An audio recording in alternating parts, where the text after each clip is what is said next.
This is Linda Cohn from ESPN, and you're listening to the ML Sports Platter.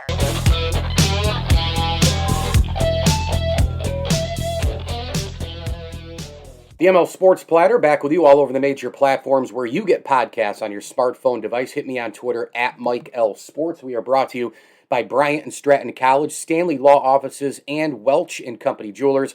Log on to welchjewelers.com and shop the showcase today. A big tip of the cap thank you as well to the Vince Aguirre Consulting Group and our good friends at Rosie's Corner. Remember, if you're in and around Central New York, the pizza, pasta, hot and cold subs, and more, they are on a 2-week hiatus, having a little vacation time. They will reopen on Monday the 19th, and be on the lookout for Fish Friday and mac and cheese on Thursdays and Fridays. I can't wait to talk to our next guest, Luke Epplin. You can get him on Twitter at Luke Epplin. He is author of Our Team, the story of Larry Doby, Bill Veeck, Bob Feller, and Satchel Paige. It's very simple. It's an epic story of 4 men in the World Series that changed baseball forever. You think about that improbable union of those men on the Cleveland Indians in the late 1940s, won it all in 1948, and it would shape the immediate post-war era of Major League Baseball and beyond. Let's chat with Luke Epplin. This book is outstanding. Go get it online where books are sold and in bookstores. Luke, congratulations. Welcome aboard. Hey, thanks so much. So, first question right out of the chute is, I mean, the impact of Larry Doby, Bill Veeck, Bob Feller, and Satchel Paige. I mean, it's we're still feeling it in baseball right now. But them together, obviously, was the powerful part here. So, in what way, because they all were together doing this, from all kinds of different areas and backgrounds, and the way they made the impact on the game, both short-term and long-term, because they did it all together, how different is it because it was those 4 as opposed to 2 of them or 3 of them or 1 of them? Yeah, it's extraordinary. That's one of the reasons why I wrote this book, is because you had the confluence of these sort of 4 individuals who were all pioneering different areas kind of at the same time. You had Bill Veeck, who this was his first major league team that he bought. He was a very young man when he bought the Indians in 1946. He was 32, and he had these sort of ideas about baseball. A baseball game is a sort of theater experience where you had sort of room for competitive play on the field, but also sort of diverting sideshows on the side there. So between innings or before games, you can have promotions, things that really sort of entertained the fans, made it sort of feel like there was more sort of entertainment to be had outside of just the play on the field. And so he's really inventing the modern stadium experience during his time on the Indians, and we still see his fingerprints all over at the same time right now. Then you've got Bob Feller and Satchel Paige, who were the best white and black pitchers of their time. But what they also were tremendous entrepreneurial people. They knew how to make money off of themselves, off their names, off their narratives. They were sort of pioneers in thinking about the athlete as brand. And you can definitely trace a direct line from Satchel Paige to Michael Jordan to LeBron James. The things that Paige sort of innovated in terms of finding ways to make money, not only off of what he did on the field, but off of his persona, off of the way that he conducted himself, are still with us today. And then, of course, you have Larry Doby, who is a literal pioneer in that he was the first player from the Negro Leagues to make it into the American League. And his example was one that allowed other sort of owners to see the sort of gains that could be had if you desegregated your roster. So you had all of these men sort of swirling together on the same team, and it's their influence, I mean, is evident in so many different areas in the game today. So the 1948 season, obviously, they win the World Series, and it's the series that changed baseball with these 4 men who changed baseball. Where do you rank that single-season championship for the Indians all time? Is that single-season team up there for, the top 5, top 10 of all time? I mean, dynasties are one thing, right? You win multiple ones and you're there for a long time. But they won it, and you had the Yankees basically every other year, during that time. Where do you put that 48 Indian team all time in terms of champs? Well, it's hard to say because I think that they have been overlooked a little bit. As you mentioned, the Yankees had a sort of dynasty going at that time. They win in 1947, and then immediately after 48, the Yankees reel off several straight. And so the Indians kind of got almost buried as a blip in between the Yankees championships. But in terms of that team and its importance there, you had an Indians club that could not sort of get over the hump, could not get past the sort of power teams of the American League, whether that was the Yankees or the Red Sox or the Tigers. And what Bill Veeck sort of did with that 1948 team was desegregating the roster and adding sort of players that allowed them to get over that hump. He added Larry Doby, and what the Indians needed was outfielders, and they were searching for them. How could they sort of make that sort of leap with the sort of outfield that they had? Well, Larry Doby was the person that really spurred that team to get them into the playoffs. And then, of course, Veeck added Satchel Paige in the middle of the 1948 season. The Indians always had this sort of tendency to come charging out of the gates in the season, and then by mid-season they began to flag a little bit, and that's when they would get overtaken by the Yankees or the Red Sox or the Tigers. And during that season, whenever they added Satchel Paige in July of 1948, Paige won 6 games between July and August, and that really sort of carried the Indians through what had historically been the time whenever they swooned. And so it really kind of showed like the gains that could be had through integration. And so it was a team that allowed other owners to look at it and say, hey, maybe if we sort of desegregated our rosters like that, we could also sort of inject sort of new talent and sort of new spark into our club. So in that way, it was extremely significant.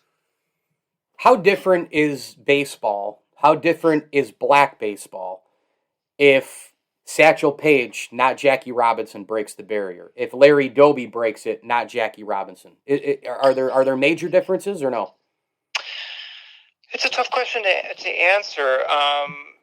When Jackie Robinson gets signed by the Dodgers and the signing is announced, Satchel Paige has a very complicated reaction to it. He thinks to himself that because of all the sort of things that he had done, whether it was sort of opening up stadiums for black ball players because Satchel Paige was such a big draw that they needed larger venues for these things, whether it was kind of popularizing black baseball. Satchel Paige was so popular in the 30s and the 40s that white fans who otherwise would not have known anyone from the Negro Leagues often knew who Satchel Paige was because there were profiles written about him in the Saturday Evening Post and Time Magazine and all these places. So Paige really believed that because of all he'd done to sort of show the talents of black ball players, that he should have been the one to integrate the major leagues. And whenever it was Jackie Robinson, a man who was much younger than him and had a shorter resume, Paige was hurt. Paige really felt that he deserved that honor, but at that time he was approaching 40 years old. He was from an era that seemed to be sort of passing by, and there was this sort of sense that integration had come too late for Satchel Paige. And Larry Doby, he was unknown to a lot of people in white baseball. Jackie Robinson was known. He had been a star halfback at UCLA football team. White fans knew him from those games, and so he was somebody that was kind of ideally positioned because of his sort of star recognition. He was a little bit older than Doby. It would have been much different if Doby had sort of entered the league. I think the Satchel Paige question is much more interesting.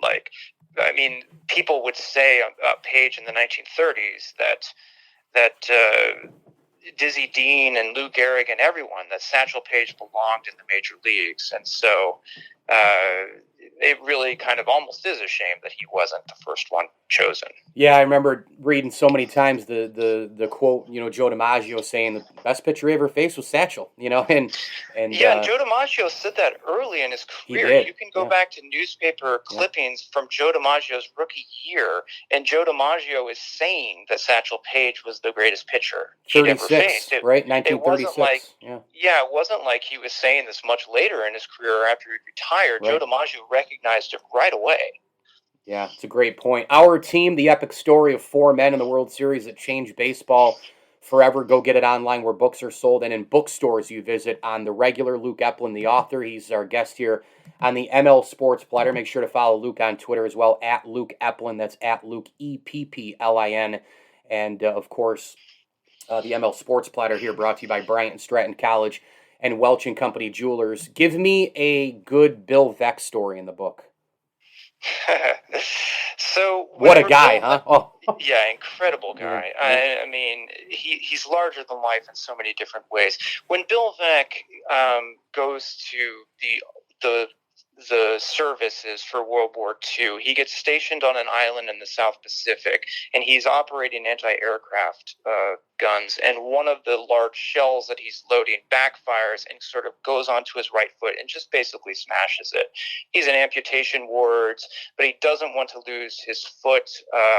He buys the Indians, and his leg is in a cast, and there's just sort of this idea that it's going to have to come off.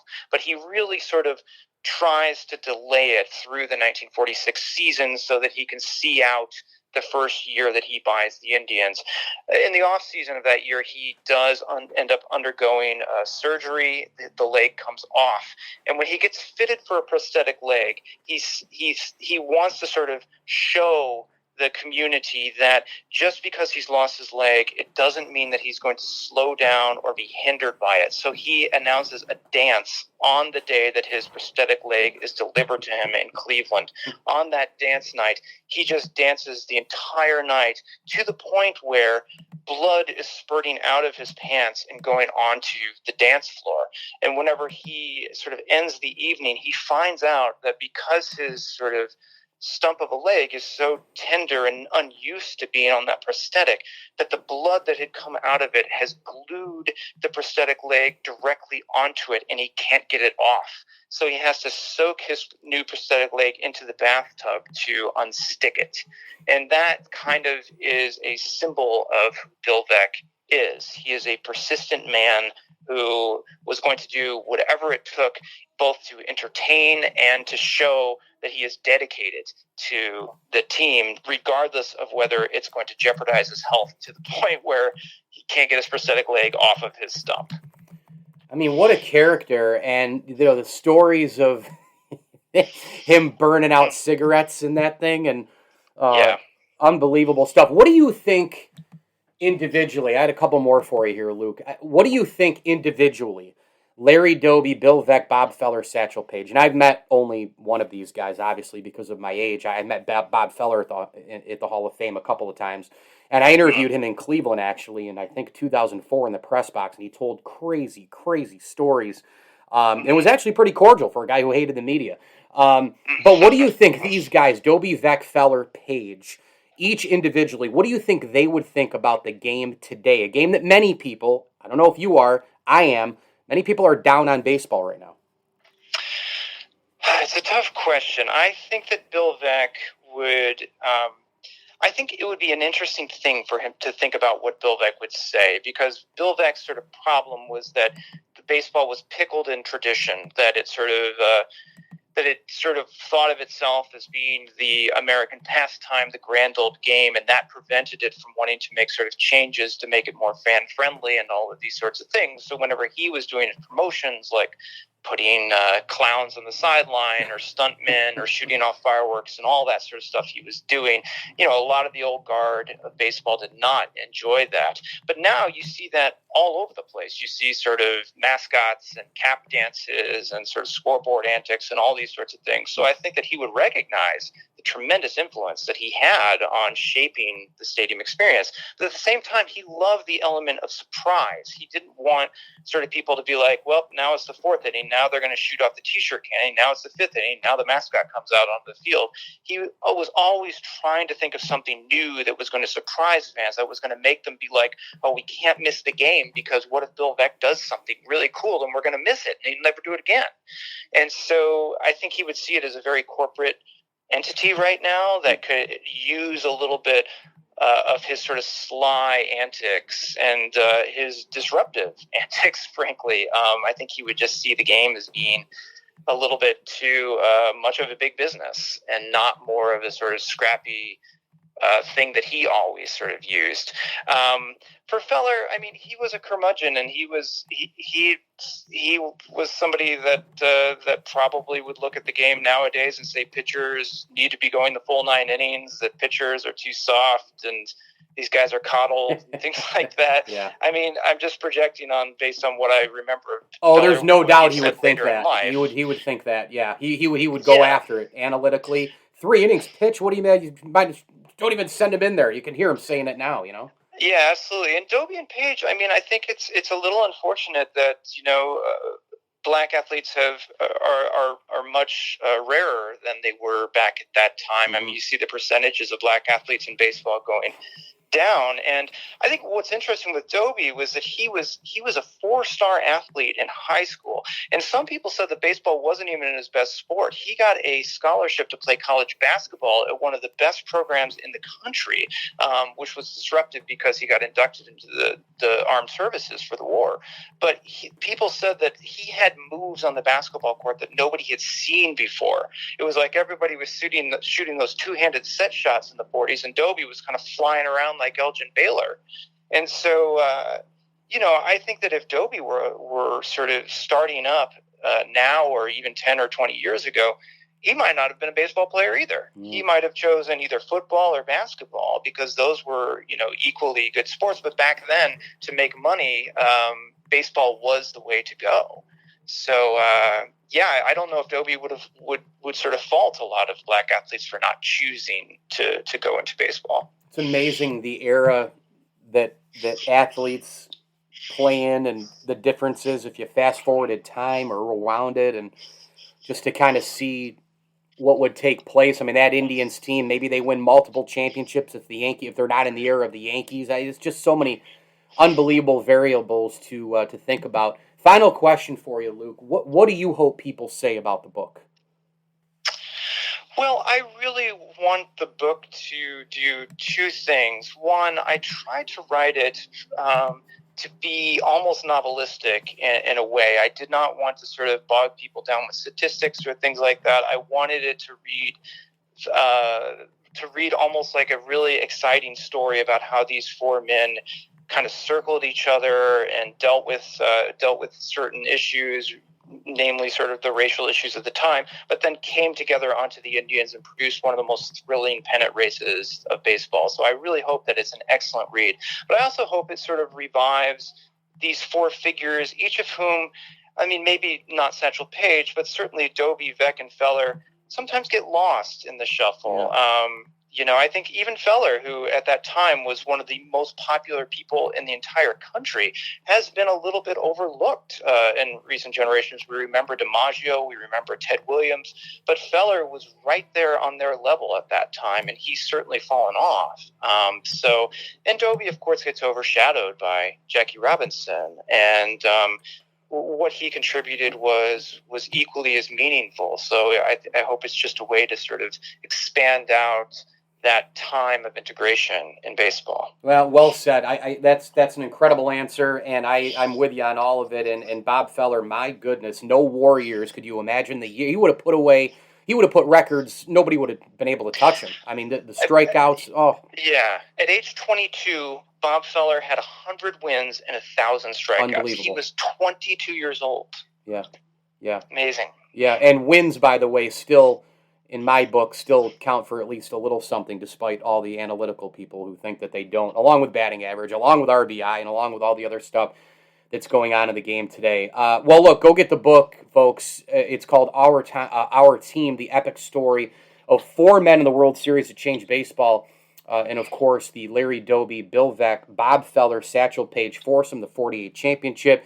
and all the impactful things that those four did, winning a championship for Cleveland, for black baseball, for Major League Baseball, you name it. And the author is Luke Epplin, online where books are sold, and of course in major bookstores as well. On Twitter, at Luke Epplin. Luke, this was incredible. Thanks so much. Have a great rest of your summer, okay? All right, thank you. The ML Sports Platter is brought to you by Bryant and Stratton College, the Allen Angus Pub, and Prestwick Golf. A huge tip of the cap thank you as well to Sit Means Sit Syracuse. Any dog, any behavior, and any breed, welcome at Sit Means Sit Syracuse in and around Central New York. The best dog training available to help your lifestyle with your pup. SitMeansSit.com. Free consultations are available today. And, of course, the support from the Whitaker and Swan families of the Platter is appreciated as well. Let's do a little crossover here. I recently had an opportunity to talk to Stu Boyar, the longtime Buffalo Bills TV personality and insider. He's now retired but follows the game closely and has seen it all, covering the Buffalo Bills through the decades as we prepare for a season of expectations for the Bills that we probably haven't seen since, the early 90s. Pick one, 93, 92. Stu Boyar joined to chat Josh Allen, chat about the new stadium, chat about all sorts of different things Buffalo Bills related. I did that on the Bills Brawl. Here is that interview. You're listening to a Brawl Network production. This is a podcast for the best fans in the NFL. Are you in the Mafia? Am I in the what? It's time for a Bills Brawl podcast. Second down and 7. Kelly with the time. Touchdown! Bill Brooks. Allen. Deep shot. Touchdown! On the line to Stephon Diggs. And Thurman breaking tackles at the 22.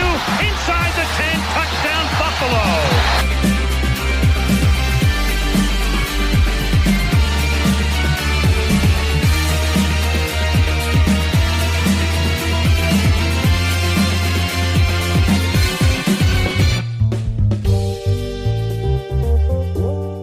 It is another edition of the Bills Brawl. I'm Mike Lindsley. Get us on Twitter, at Bills Brawl, at Network Brawl, and at Mike L Sports for all of your Bills and NFL coverage. I'm super excited to talk with a long-time, he's not retired, but a long-time media man in Western New York, one of the best TV personalities to roam the business. He worked at WGRZ TV, covering the Bills, covering the Sabres, the Buffalo sports scene, for decades on end, and I'm proud to call him a friend as well. It is the terrific Stu Boyar. Stu, welcome back, buddy. How are you?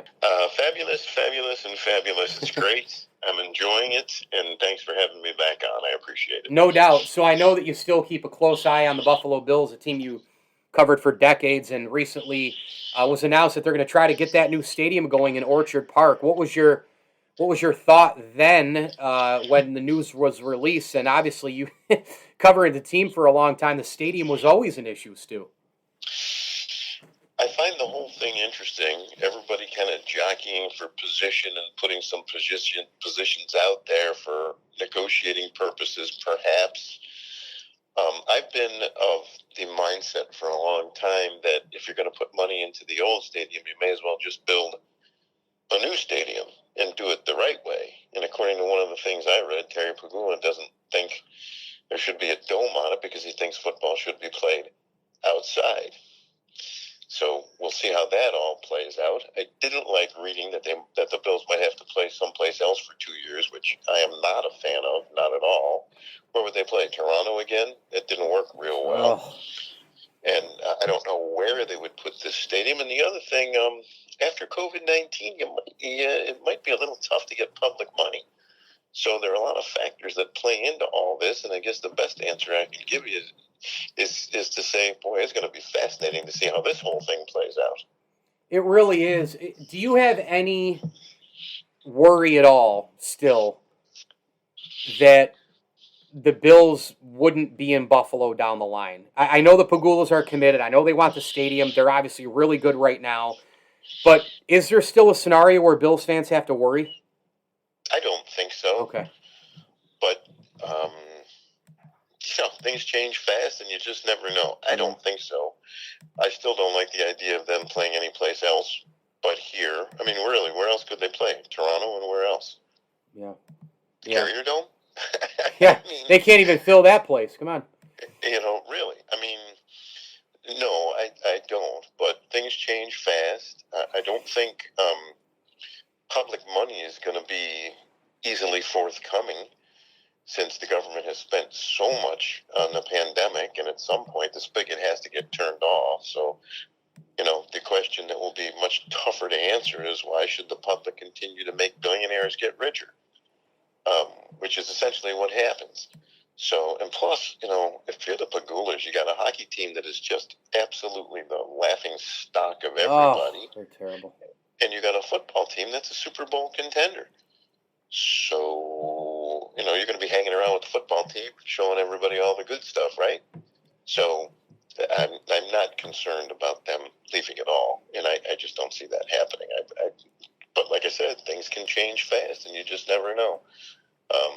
But I don't see that happening. If they ended up going back on the word of, hey, we're going in Orchard Park, it's going to be on the same site, whatever. And they've done a lot with the facilities, obviously, to be able to hold training camp and many other things right on the home soil. But if they said, you know what, no, this isn't going to work out, the money's not working out, maybe get a couple extra corporate folks downtown is the place to be. We changed our mind, we're going downtown.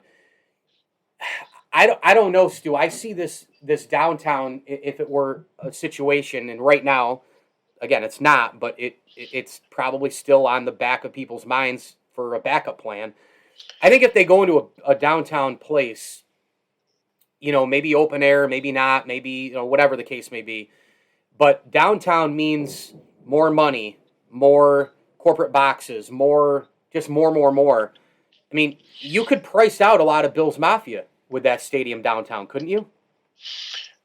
I would say probably, but do they really care? Because you mentioned it, the corporate suites and all that kind of stuff. Isn't that really where the real money is? And anyone who thinks that any of these owners really gives a damn about the fans is kidding themselves. Yeah. You know what I mean? Downtown is interesting, but, we just elected a quote-unquote Democratic Socialist mayor. Now there's going to be a write-in campaign by the former mayor, but who's going to win that? And how does all that play into whatever happens? Because no elected official wants to be on the bad side of something happening to the Bills, correct? Yeah. So how does any of this play into all of that? I really don't know.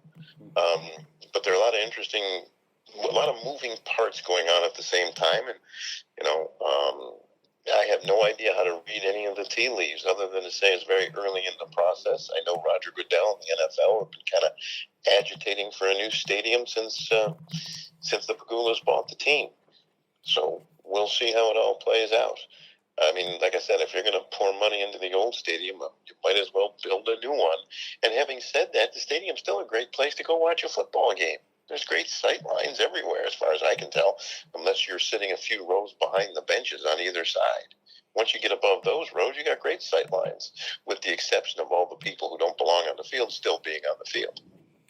Tell you what, that's a great point. I still think the stadium is awesome in Buffalo. I really do. I think sitting up in the 300s, you get just a spectacular view. I look forward to going. I prefer the NFL on TV just because, especially if it's a Bills 1 o'clock game, you get the rest of the day. You can watch everything. You don't miss things. You work in the media. You don't miss stuff. You can go to social media. You can get on your phone during the game. You're at a 1 o'clock Bills game, man. You might as well just chuck the whole day away because you got to get up at 6 a.m. You travel. You got to deal with all the traffic. You got to deal with the traffic back. You're missing the 4 o'clock usually. You get home. You're too tired to stay up for the Sunday nighter. And then you're trying to play catch up the next day too, especially if you hit a tailgate the right way, right? So it's like, what am I doing here? The 1 o'clock game when the Bills are on at 1, and you're home and you don't miss anything, you get some takeout for lunch. To me, that's a good day. But I still do like going to the stadium. Well, since I am now officially retired, I plant my fat backside on the couch and watch the games on TV. Yep. Every once in a while, like we're going to go down to Jacksonville and the Bills game at Jacksonville, and we're going to see that one in person. But really, you got a better seat at home for lots of different reasons. I know people like the NFL experience and the whole 9 yards, but I like the experience of being able to change channels during commercials. I like to be able to watch other games after the Bills game. Everything about it. Yeah. I don't like paying X amount of dollars for overpriced food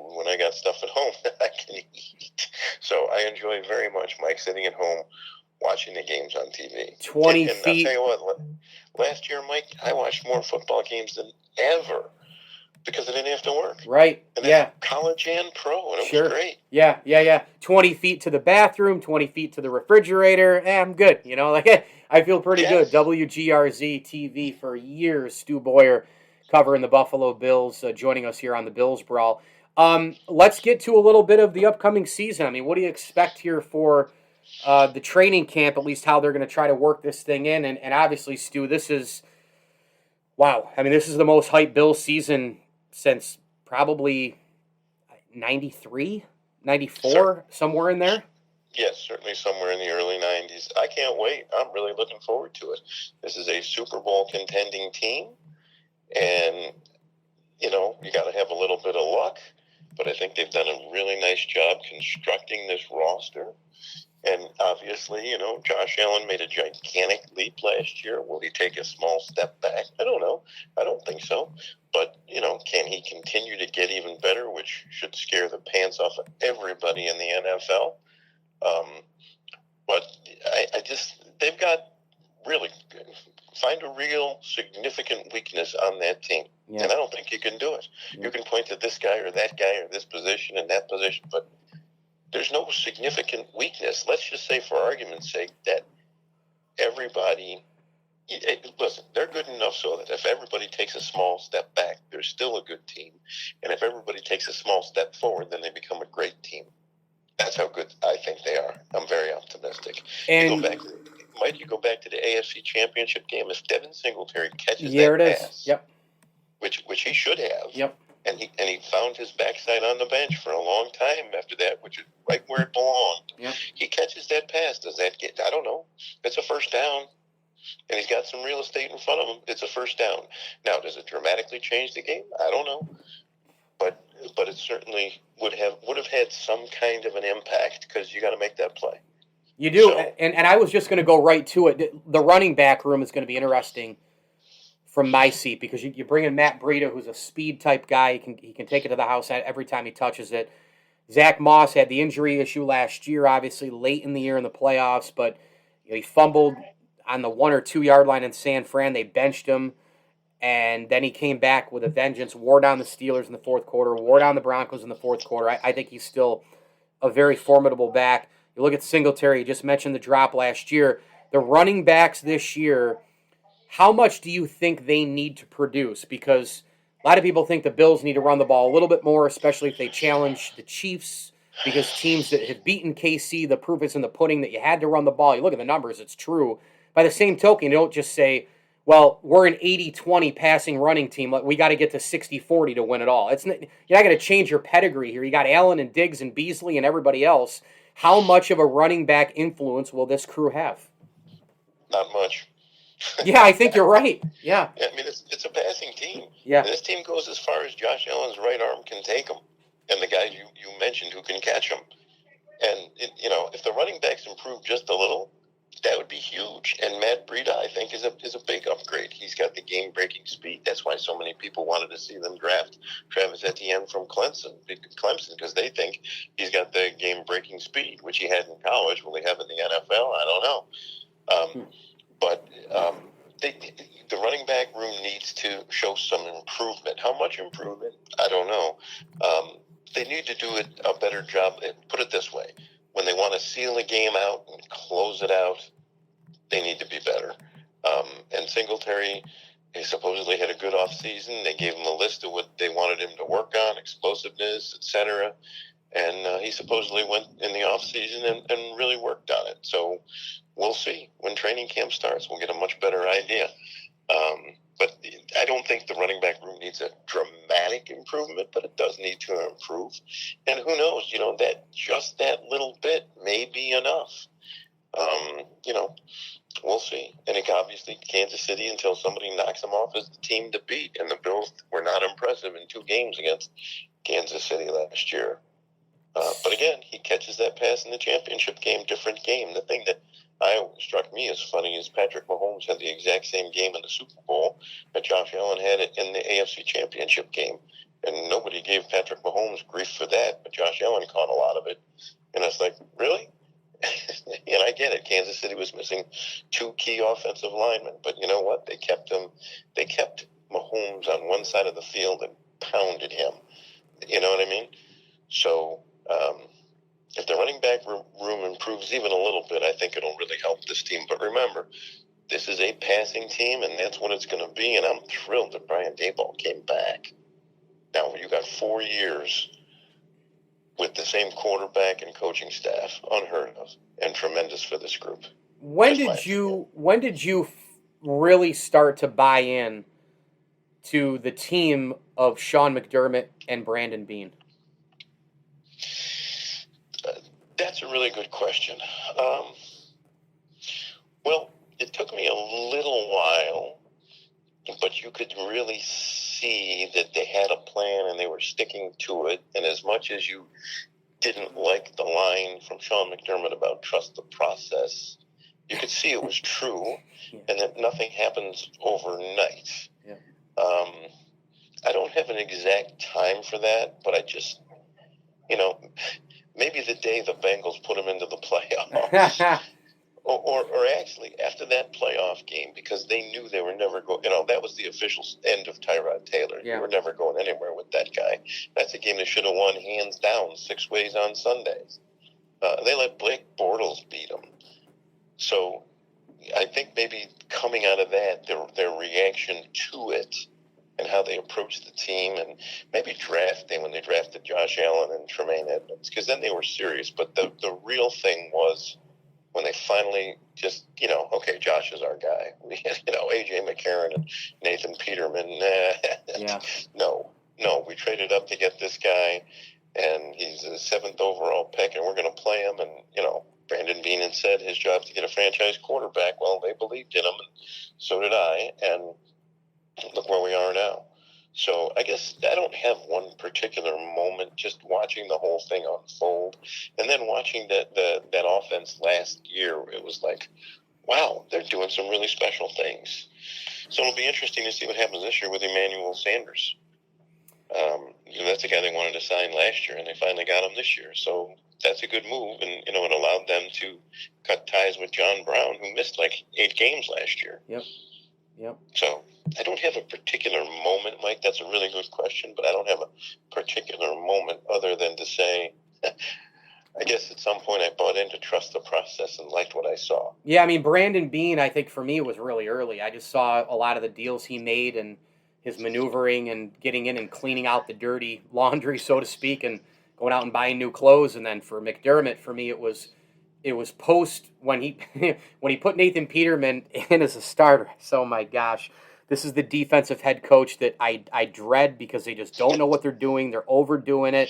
Let your offense do. And then after that, and after he learned his lesson, he finally said, I'm into the new NFL. Let's start throwing the damn ball. You get Allen. They build pieces around, and he's bought into it totally as the head coach, which, look, as a defensive head coach, sometimes these defensive wizards, man, these guys, they got these big egos where they're like, no, we still got to win games 6-3, man. We still got to win games with Red Grange over here. Well, guess what? No. It's a throwing league. Granted, you can stop a quarterback like a Mahomes or a Brady twice in the Super Bowl like the Giants did, but the reality of the situation is you win with your arm, you win with your QB, you win with offense. And once McDermott bought in and said, that's it, I get it now, let's roll, I think that's when I was officially on board with him. Well, that I would agree. That's a good way to look at it. And also, not every Brandon Beane move worked. Sure. If you remember, he brought in Kelvin Benjamin, and that just didn't work. But he's not shy about pulling the trigger. The Stephon Diggs trades, brilliant. I never thought Diggs was going to be coming to Buffalo. Me either. But, yeah. And then all of a sudden it's like, wow, we got this guy. I know. And and then listen, this guy said he staked his reputation on getting a franchise quarterback. So he bet on himself. And now he's got one of the best in the league. The guy is big, strong, getting better, coachable. Tell me something you don't like about the kid, because I don't think you can find anything. He can be better at everything. Sure he can. So can anybody. But attitude, you name it, leadership, all the intangibles, they're all right there. and he's about to have a major payday.